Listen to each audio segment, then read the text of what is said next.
পাশাপাশি বিভিন্ন ভবনে পলিস্তরা খসে পড়ার মতনও ঘটনা ঘটেছে। তবে ভূমিকম্প ঘটার মাত্রই আমরা সিদ্ধিরঞ্জের মধ্যে যে সিটি ইন্টারন্যাশনাল স্কুলটি রয়েছে, এই স্কুলটিতে মূলত ভবন ফাটার খবরটি মূলত বেশি আলোচনার সৃষ্টি করে। তবে ওইখানে আমরা ঘটনাস্থলে গিয়েছিলাম, আমরা যেমনটা জানতে পেরেছি যে ওইখানে কোনো হতাহতের কোনো বা আহতের ঘটনা ঘটেনি। এছাড়া রূপগঞ্জের যে ঘটনা ঘটেছে, পাশাপাশি ২৫০০ সোনারগাঁ অন্য সব যেসব উপজেলা রয়েছে, উপজেলাগুলোতে তেমন বড় কোনো ঘটনা ঘটেনি। তবে আমরা কিছুক্ষণ আগে একটি সূত্র মতো যেমন ফায়ার সার্ভিস সূত্র মতো জানতে পেরেছি যে নারায়ণগঞ্জের বন্দরে ভূমিকম্পের পর শর্ট সার্কিট থেকে একটি আগুনের ঘটনা মূলত ঘটেছে। ওই ঘটনায় ফায়ার সার্ভিস খবর পেয়ে ৪টি ইউনিট ঘটনাস্থলে এসে তারা আগুন নিয়ন্ত্রণ করেন। এই ঘটনায় যেখানকার যে ব্যবসায়ী রয়েছেন তারা আমাদের যেমনটা জানিয়েছেন যে এই আগুনের ঘটনা প্রায় ৭০ থেকে ৮০ লাখ টাকার ক্ষয়ক্ষতি হয়েছে।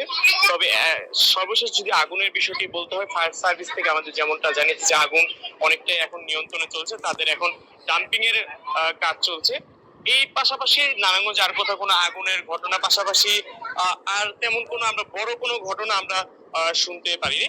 আমি এখন যে এলাকাটি রয়েছে সিদ্ধিরঞ্জ হাউজিং এলাকা, এটি নারায়ণগঞ্জ সিটি কর্পোরেশনের ৪ নং ওয়ার্ডের একটি এলাকা। মূলত এই যে ভবনটি রয়েছে ৫ তলা, এটি মূলত ২টি করে ইউনিট। এখানে যারা ভাড়াটিয়া রয়েছেন তারা এখানে বসবাস করেন। পাশাপাশি ৭ তলা যে ভবনটি রয়েছে, এর পাশে একটি ভবন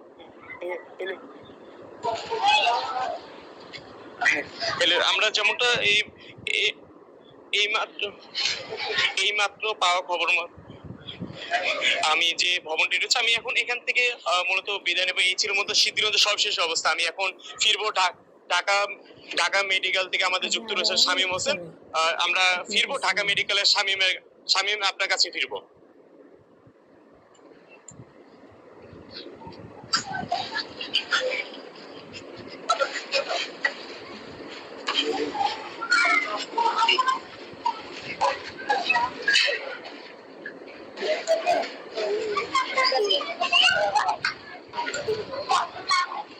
আচ্ছা, আমি এর সঙ্গে আরো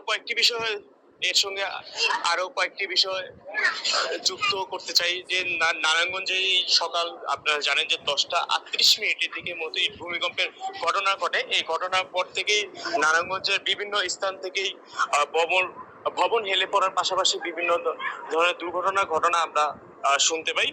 পাশাপাশি আমরা এখন যে স্থানটি রয়েছে এটি নারায়ণগঞ্জের সিদ্ধিরঞ্জ হাউজিং এলাকায়। এখানেও একটি ভবন হেলে পড়ার একটি ঘটনা ঘটেছে।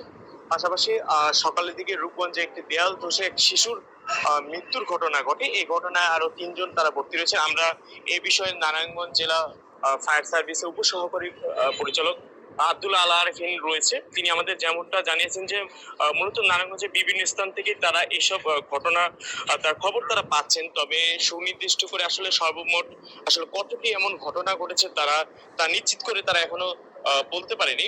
পাশাপাশি আমরা যেমনটা জানতে পেরেছি যে নারায়ণগঞ্জ জেলার যে ৭টি থানার মধ্যে সিদ্ধিরগঞ্জ যে থানা অঞ্চলটি রয়েছে, এই অঞ্চলটিতে মূলত সবচেয়ে বেশি ঘটনা মূলত এই ঘটনাটি ঘটেছে। তবে আমরা এই বিষয়ে সিদ্ধিরগঞ্জ থানার ভারপ্রাপ্ত কর্মকর্তা রয়েছে শাহিনুর আলম, আমরা তার সঙ্গে কথা বলেছি। তিনি আমাদের যেমনটা জানিয়েছেন যে সিদ্ধিরগঞ্জের সিটি ইন্টারন্যাশনাল যে স্কুলটি রয়েছে, স্কুলটিতে ভবন ফাটার পাশাপাশি সিদ্ধিরগঞ্জের ভূমিপল্লী এলাকা থেকে শুরু করে হাউজিং আওয়াবদা কলোনি বিভিন্ন এলাকায় আসলে এক ধরনের ঘটনা ঘটেছে। আতঙ্কের পাশাপাশি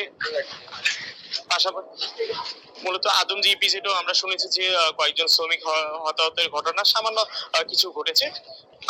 এই ছিল মূলত নারায়ণগঞ্জের সিদ্ধিরগঞ্জ থেকে সব